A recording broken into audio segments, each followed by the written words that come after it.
Wait, parang napapansin ko, ang tagal yung kaera. Ewan ko dun.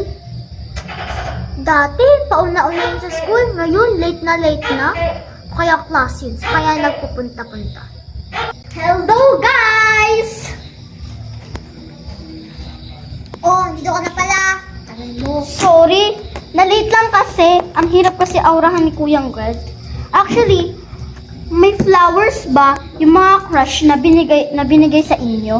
Actually, feel ko hindi naman kayo binigyan kasi hindi naman afford ng mga crush nyo. Mabigyan kayo ng flower. Bes, ikaw lang ba meron? Meron din ako. Oh my gosh, appear tayo dyan, Bes.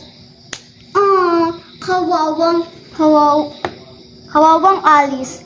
Ikaw ba? May flower ka ba? Feel ko kasi wala kang flower. Sorry, nag-iba na ang crush at papatalo pa ba si Alice? Meron din ako.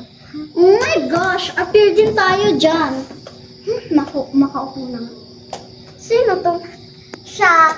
Transfer siya dito sa school. Nice to meet you, Jessa, right? Yes. Ikaw, meron ka bang flower? Bali-balita kasi sa'yo.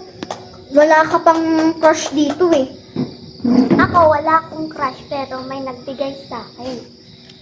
Wow!